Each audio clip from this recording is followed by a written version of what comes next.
Sevgili seyirciler, bu metnin tüm Türkiye Cumhuriyeti kanallarında yayımlanması Türk Silahlı Kuvvetleri'nin bir emridir. Türkiye Cumhuriyeti'nin değerli vatandaşları. Sistematik bir şekilde sürdürülen anayasa ve kanun ihlalleri, devletin temel nitelikleri ve hayati kurumlarının varlığı açısından önemli bir tehdit haline gelmiş.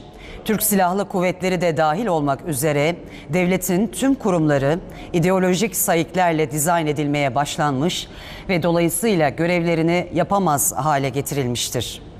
Gaflet, dalalet ve hatta hıyanet içerisinde olan Cumhurbaşkanı ve hükümet yetkilileri tarafından temel hak ve hürriyetler zedelenmiş, kuvvetler ayrılığına dayalı laik ve demokratik hukuk düzeni fiilen ortadan kaldırılmıştır. Devletimiz uluslararası ortamda hak ettiği itibarını yitirmiş ve evrensel temel insan haklarının göz ardı edildiği, korkuya dayalı, otokrasiyle yönetilen bir ülke haline getirilmiştir.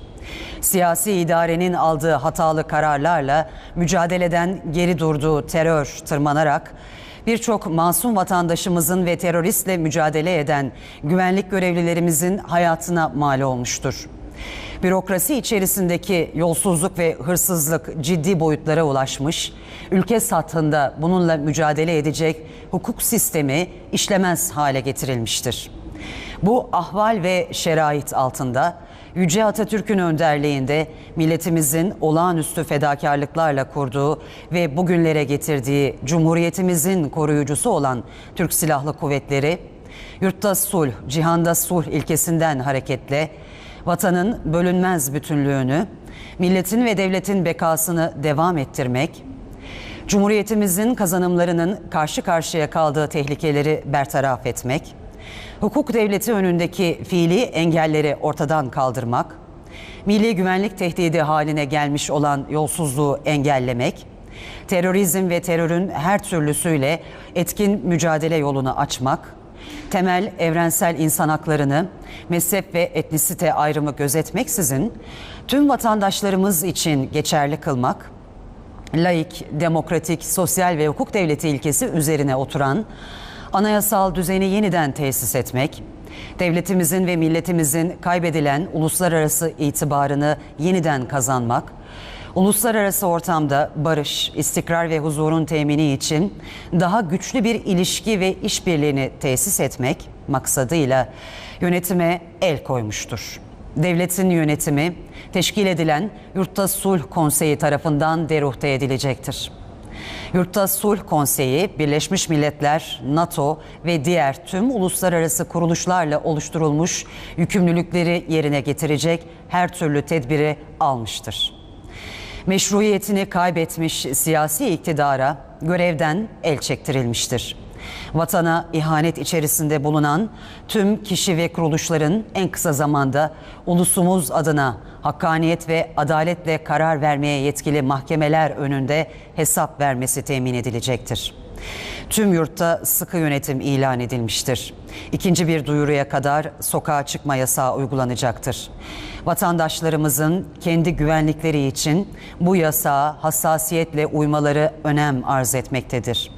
Havaalanları, sınır kapıları ve limanlardan yurt dışına çıkışlara yönelik ilave tedbirler getirilmiştir. Devlet düzeninin en kısa zamanda tesis ve idamesi için her türlü tedbir alınmış ve uygulanmaktadır.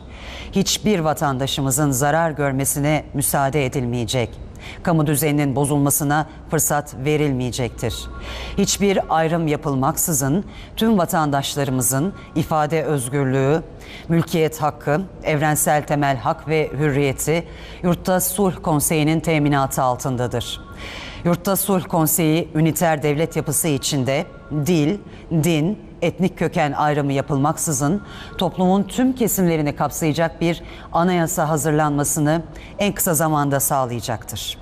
Çağdaş, demokratik, sosyal, laik hukuk ilkelerine dayalı anayasal düzen tesis edilene kadar Yurtta Sulh Konseyi ulusumuz adına her türlü tedbiri alacaktır.